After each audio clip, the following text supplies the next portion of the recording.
Gente, bem-vindo ao canal Permita-se. Se você não é inscrito ainda, se inscreve no canal, comenta, compartilha, deixa um comentário, um emoji, seja lá o que for. Tô meio sumido aqui da plataforma, mas aos poucos eu vou voltando. Eu vou trazer a história hoje, um conteúdo diferente, né? Cansado de falar um pouco de mim, então eu vou falar hoje sobre uma prostituta, né? Eu vou trazer um caso aqui de uma prostituta que se tornou assassina e ao mesmo tempo heroína. Eu vou contar o caso da Amélia Mendes da Silva. Ela é de Campina Grande, interior da Paraíba, estado da Paraíba. E esse caso se inicia no século XX, início do século XX, né? Então eu vou chamar a vinheta, vou contar a história para vocês bem rápida, não vou ficar aqui fazendo muito rodeio. E é isso. Vou chamar a vinheta.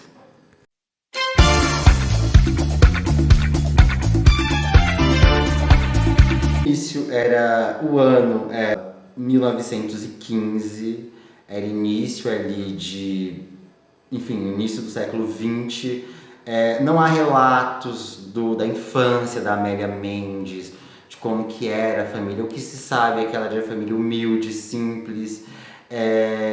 E que naquela época, hoje é difícil para as mulheres, naquela época era muito mais.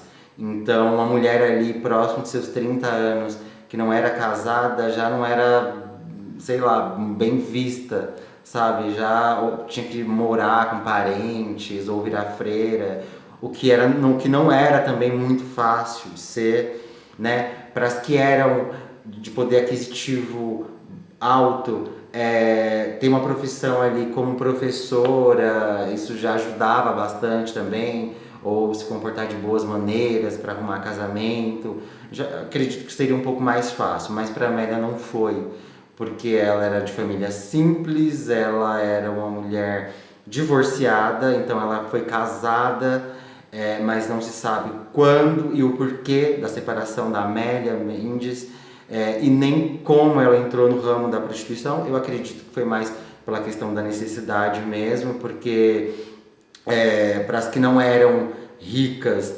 mas que a sociedade poderia ver ali como uma mulher de boa família, elas poderiam talvez trabalhar em casa de família, mas naquela época trabalhar em casa de família era humilhante, né, digamos assim, porque era desumano. O salário era quase nada para sobreviver, para comer, e quando se tinha salário, né? Então eu acredito que por conta dessas situações ali, e por ser divorciada, hoje o divórcio, a mulher se separa, ou o homem se separa, enfim, não tem tanta coisa assim, né? Mas naquela época, uma mulher separada era muito mal vista, entendeu? Então a gente já viu aí que o caminho, acredito que por conta dessas situações, eu acredito que por conta disso ela tenha seguido esse ramo aí da prostituição. Não, como eu tinha dito, não se sabe quando ela começou, mas o que se sabe é que, pelos historiadores, coisas que eu pude pesquisar aqui em algumas fontes, é que em 1915 a vida dela ia muito bem, ela não atendia em prostíbulos, ela atendia em casa, ela atendia uma quantidade de clientes menores, mas ela conseguia arrecadar um valor que ela conseguiria sobreviver, pagar as contas, enfim, ter uma vida digna, né? Ela não se prostituía em prostíbulos porque tinha cafetões, porque teria que dividir com outras mulheres, tem a questão da higiene também, tem toda uma questão aí que envolve esse ramo da prostituição, né? Então ela resolveu, e também pela segurança dela, né? Ela queria ser mais discreta nesse sentido assim, mas isso não quer dizer que ela não teria alguns problemas, alguns perrengues, né? Como ela teve. Em uma noite, né, nesse ano aí de 1915, dois caras, não se sabe se invadiu ou, enfim, como que eles entraram na casa dela, aplicaram nela uma surra muito violenta,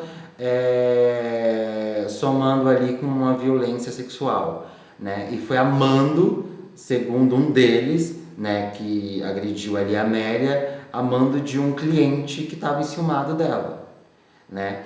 E um desses que comentou lá que foi a mando de um cliente, jurou ela de morte, né? Se encontrasse em qualquer lugar, mataria a Amélia, né? E esse cara é o João Maria de Oliveira, ele é um ex-cangaceiro, um cangaceiro ali da Paraíba, ele foi expulso pelo bando do cangaço por ser extremamente violento. Agora você imagina, né? Ele deve realmente ser uma pessoa bem do mal mesmo, né?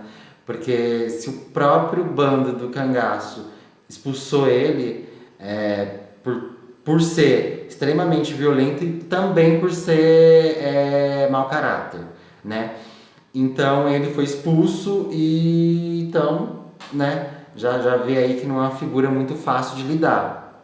A Amélia, após isso, ela ficou um pouco mais recuada, né? Ela ficou com medo, na verdade, enfim, desse cara voltar, matar ela. Então ela, aos poucos, ela foi voltando, ela foi atendendo novamente em casa e ela começou a sair com um punhal, né, para poder se defender. Dentro das suas vestes, ela tinha ali um punhal.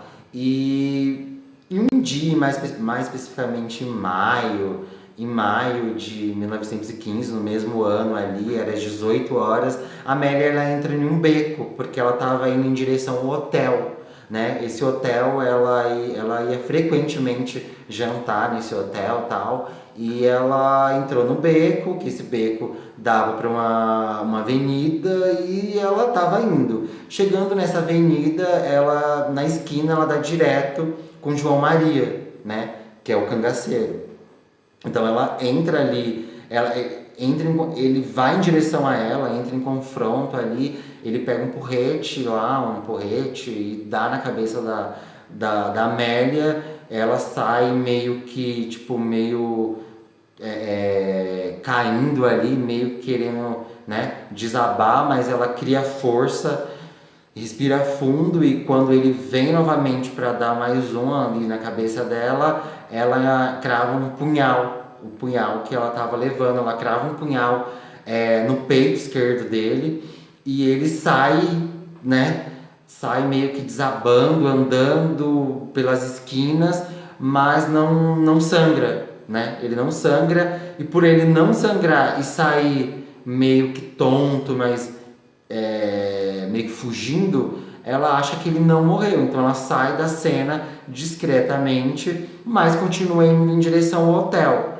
Então quando chega no hotel, ela vai lá, ela começa a jantar tranquilamente, e lá em Campina Grande, que era, né, o interior da Paraíba, é uma cidade pequena, né? Então ali todo mundo comentava tudo muito rápido.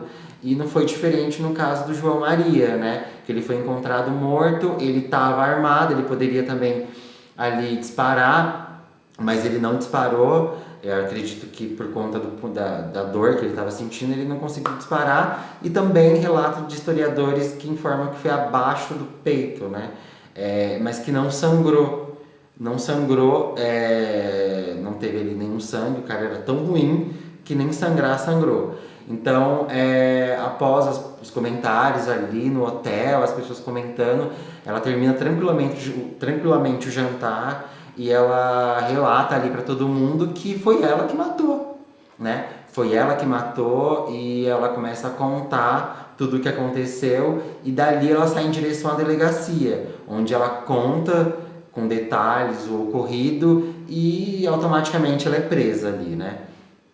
No dia seguinte, após a prisão dela, ela é defendida por um advogado, um cara bem nomeado ali, um Clemente Gomes, enfim, ele era um professor também.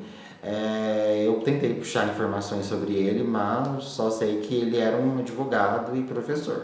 Foi tudo que eu pude ver. E teve o julgamento da Amélia, ela ficou ela foi absorvida, né? Acredito eu também por conta dele ser um cara mal visto, um cara extremamente violento e cangaceiro também.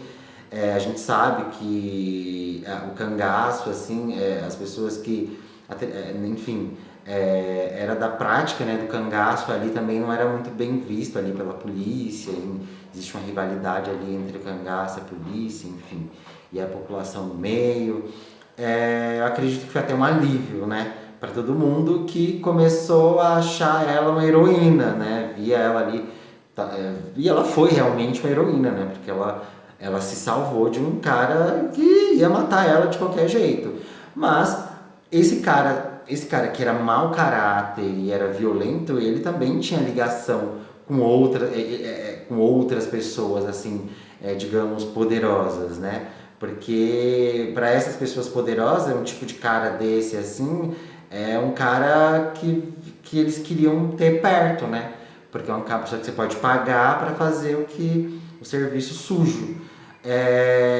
Não há relatos depois da absorção da Amélia, o que ocorreu com ela, o que se acredita ali, que eu pude ler, até eu mesmo acredito nisso, é que depois do ocorrido, até mesmo porque o João Maria e o outro lá, o parceiro dele, invadiu a casa dela para bater nela, para ameaçar tudo, foi a mando de um cliente, esse cliente poderia, enfim, voltar novamente, atacar a Amélia ou outras pessoas ali, porque mexeu numa pessoa que eles, né, queriam ali para fazer outro tipo de trabalho. Então ela ficou acuada, com medo, e ela desapareceu, né? Mas o que se contam lá na cidade, né, pelo menos na época, que ela ficou conhecida de Amélia, né? A Amélia Maria da Silva para Amélia de João Maria,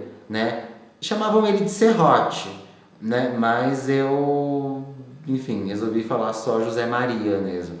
Mas Amélia de Serrote. E mais não se soube mais o que aconteceu com essa mulher. Mas, gente, é isso. Eu vim trazer essa história aqui rápida. Eu não vou tomar aqui muito tempo do vídeo para não ficar chato. Eu resumi o máximo que eu pude e é isso, tá? Se inscrevam aí no canal, me sigam lá no Instagram. Eu também estou com Kawaii, eu vou deixar o link aqui na descrição. Se eu não deixar na descrição, eu vou colocar o link nos comentários, tá? Sou meio preguiçoso. Mas é isso, gente. Até a próxima. Não vou demorar muito para voltar. Vou vir com novas histórias e aguarde também um personagem que tá por vir lá no Kawaii. É isso aí, é nós que tá e é isso aí, gente.